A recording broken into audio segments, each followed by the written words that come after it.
जीत हुई और म्युनिसिपैलिटी वालों की हार हुई। आओ एक नया धमाका प्रस्तुति हो रहल बा।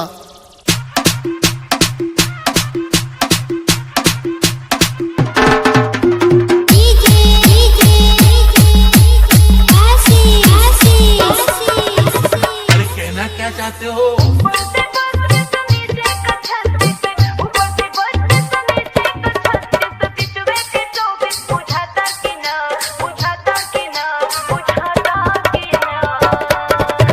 ये ढीले तेरा डीजल डाल।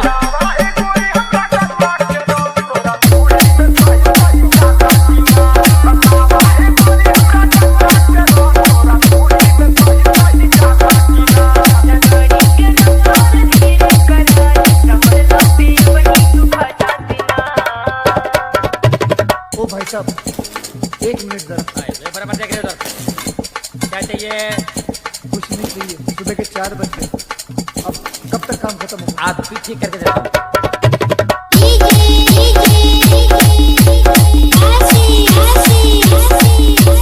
तो हो गया तो हो गया, कैसे भी करके इसको यहाँ से बाहर निकालो।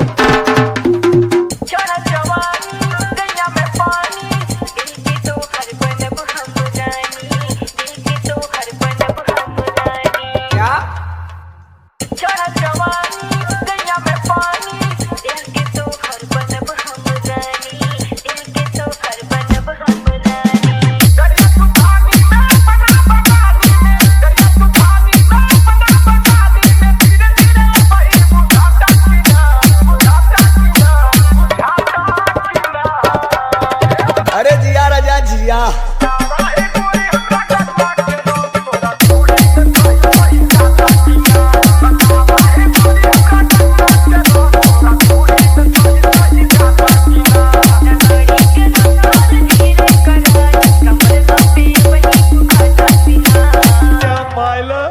बिरहा में भोजपुरी तर्ज लग गई, बड़ी रंगीन तर्जबा मास्टर।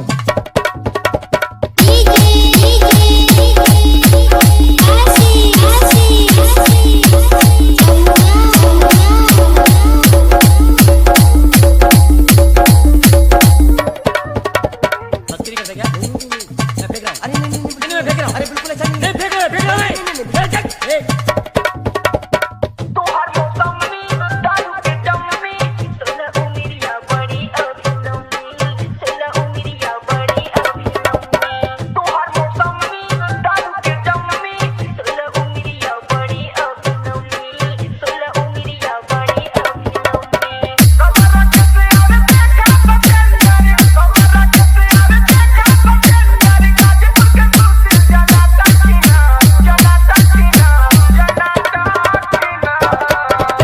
उठा ले रे बाबा, उठा ले।